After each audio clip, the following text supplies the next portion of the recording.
Mungu ni mwema. Namshukuru Mungu.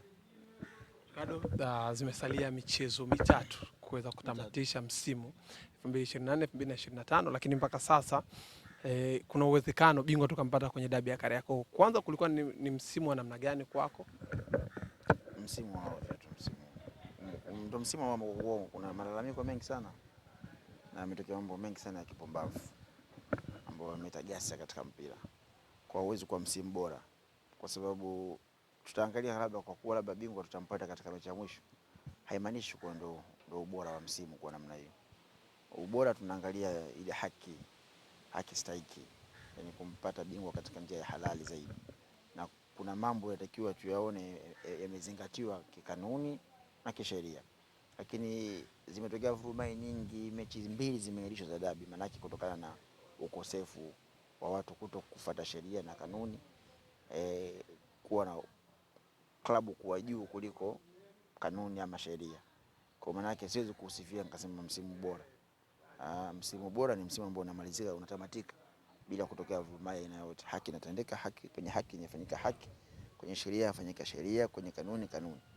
Shamba nzuri lakini tumeona misukumo, sababu mpaka kufika huko jua, yani nafikiri ligi itakiwa mpaka leo tunazungumzia mechi moja ama mechi mbili zimebaki, si ndio maana yake, lakini tunakwenda mpaka tarehe 25 kwa maana yake kutokana na pumbavu lilotokea hapa. Sio kama sema labda bahati mbaya, upumbavu lilotokea wa kuto kusimamia misingi ya kikanuni na kisheria, ndio maana watu wamefika. Kwa hiyo siwezi kusema huu msimu ulikuwa msimu bora, siwezi kusema.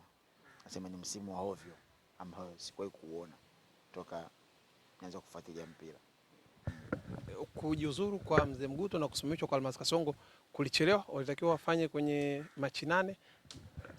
Hiyo kwa bahati mbaya sisi wa Afrika sio Tanzania, sisi hatupo kwa ajili ya watu, tupo kwa ajili ya maslahi yetu binafsi. Yani kila mtu anakuwa yupo sehemu kwa ajili ya maslahi yake.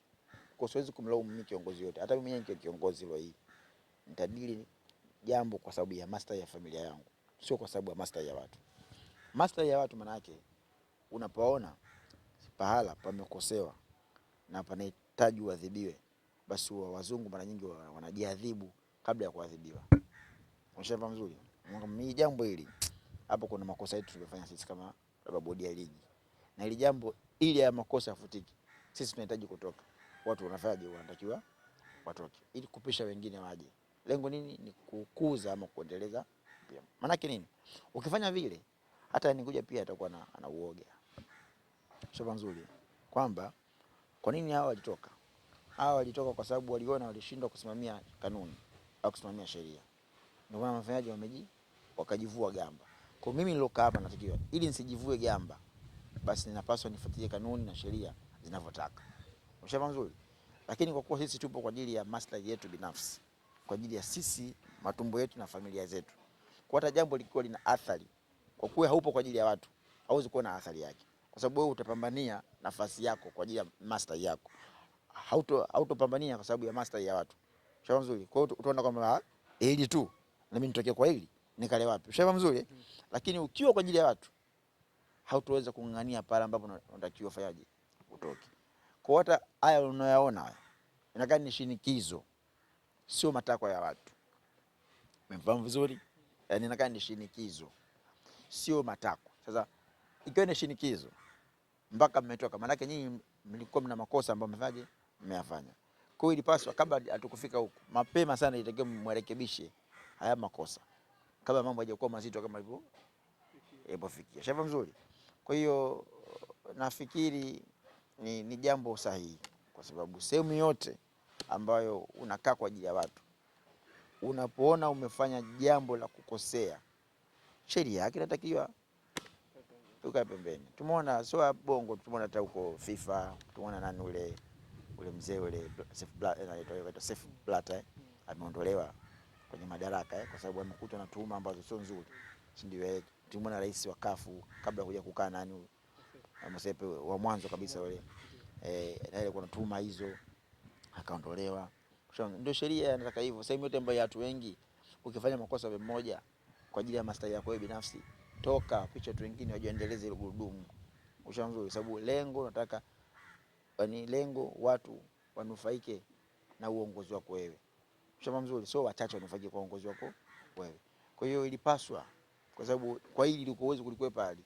Yaani kwa hili lilivyokaa tu kabisa inakaa ni uzembe wa hali ya juu ambao umefanyika kupitia bodi. Kwa sababu timu inaposema mimi sichezi, maana imetishia tu nyau. Sasa wewe unatishwa nyau, usiingie kwenye mfumo. Yaani ni sawa mwanamke anapokuambia baby na shida milioni 20. Sasa wewe unategemea jinsi utamwendo vipi. Ukikubali hiyo 20 utatafuta, atakujibu, atafanya, utampa. Lakini kama utakuwa na akili atakuelewa na hatataka tena milioni 20. Shamba mzuri. Sasa ndo timu za mpira zilivyo. Zinavyosema jambo haimaanishi kwamba labda ile jambo na maanisha kweli. Wao wanajaribu. Sasa na wewe unapoingia kwenye mfumo maana yake umefaulu wao. Shamba mzuri, umefaulu wao. Mwisho siku sasa na wewe unatakiwa uangalie kama kiongozi umewekwa kwa ajili ya kumsikiliza mmoja au kusikiliza wote. Lengo kusikiliza wote. Je, sheria au kanuni inaruhusu mtu anaposema achezi na mechi ikaahirishwa au asicheze kweli? Jibu kama hairuhusu, si ndio? Hairuhusu. Kwa hiyo unasimamia vipi kama kiongozi sasa ili mchezo uwepo? Mchezo mzuri ndicho kilichofanya Misri. Kama mechi hapa yaahirishwe. Mechi hapa ipo. Acha Misri. Real Madrid pia nakumbuka waliandika barua siku moja kabla mchezo wa finali ya Copa del Rey kwamba sisi kama marefa wasipobadilishwa hatuchezi, na kufanya mpaka press conference ya kufanya Real Madrid hiyo, kwa sababu wanataka kugomea nini mchezo. Lakini kazi ya bodi ya ligi ya Spain ihakikisha kwamba mchezo unafanyaje, unakuwepo. Walipiga simu Perez, wakaongea naye vizuri, tena alipiga simu Tebas yule bwana, sikiliza, usije na shaka kama waamuzi tushaongea nao, jambo litakuwa zuri, leteni timu uwanjani. Na Madrid akacheza finali, simefahamu vizuri, wakacheza finali ya Madrid. Kwa sasa ukiona taasisi ama mtu ambaye anapewa dhamana ya jambo, alafu yeye ndo anakuwa kwanza aliye jambo linapotokea shida, yeye ndio shida kuiendeleza, maana huyu ana tatizo. Kwa kama ana tatizo basi tuache. Wanasema kwamba anasema wenyewe kwamba leave alone and leave me alone, and kaa pembeni, niache, kaa pembeni, you know. Sasa wale walishindwa kusimamia na kuonesha nguvu yao. Kweli mmezuiliwa getini, si ndio? Sawa. Kanuni inasemaje mtu akizuiliwa getini? Fine. Itakiwa alalamike yule Simba. Kwa mimi nimekuja mpaka getini, nimezuiliwa kufanya mazoezi. Kwa hiyo malalamiko yangu ni haya. Lakini asingiliane na kutoka malalamiko mpaka kugomea mchezo. Lakini yeye kalalamika na mpaka kugomea nini? Mchezo. Alafu ni jambo ambalo sio la papo kwa papo, mpaka unaposema hatuchezi mpaka wauni wafanyaje waadhibiwe. Maana yake si jambo la papo kwa papo. Ni jambo itakiwa labda mchezo mwingine, sio mchezo huu. Ushafahamu vizuri Na bodi sasa ikachukua mamlaka ya kukubali yale matakwa ya klabu. Maana yake hapo pana shida sehemu, pana tabu maana yake. Ushafahamu vizuri. Kwa hiyo walikuwa na haki ya kuondoka mapema sana pale kabla ya shinikizo, kwa kuwa hakuona manufaa kutoka kwao, kwa sababu hawakuwa kwa ajili ya watu, wamekuwa kwa ajili ya wao. Ndio maana wakaangania mpaka imekuja nguvu kutumika. Ndio wamefanyaje? Kwa maana bila hii nguvu kutumika mpira usingeshinda hali, na mpaka loijwa mpira ukushinda bado. Kwa maana gani? Kwa sababu ili jambo ukiangalia limeamuliwa kikanuni ama kisheria au kinguvu? Kinguvu na matakwa. Sio matakwa, kinguvu. Yaani imetumika nguvu ambayo ilikuwa uwezo kupinga hiyo nguvu. Chama nzuri. Lakini je, itakiwa tuamue vipi? Kikanuni. Kwa kama tungeamua kikanuni na kisheria, manake toka siku ya tarehe 8 ile mechi ingechezwa, ama kuna alama pale mtu angekatwa.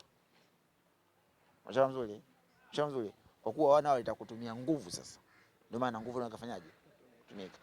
Utakujua kwamba kwa nini tunasema walitaka kutumia nguvu. Tazama mchezo kuahirishwa tarehe 15.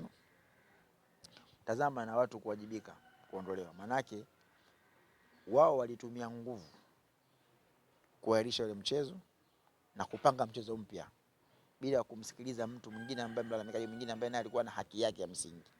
Ndio maana walipokwenda kusikilizwa hiyo sehemu, nakupa za ndani, chukua hiyo. Walipokwenda kusikilizwa, huyu ambaye mlalamikaji huyu ambaye alisema hachezi mchezo wa tarehe 15 ndio ameonekana na pointi ya msingi kuliko wale wengine wote. Ndio maana matakwa yake yakasikilizwa na watu wafanyaje, waondolewa pale. Si ndio wanataka, si kwa lengo ni hilo. Watu kufanyaje? Si ndio maana. Sasa mengine itakiwa waeleze kwa nini mchezo tarehe 8 umeahirishwa. Sasa hayo walikuwa husiana.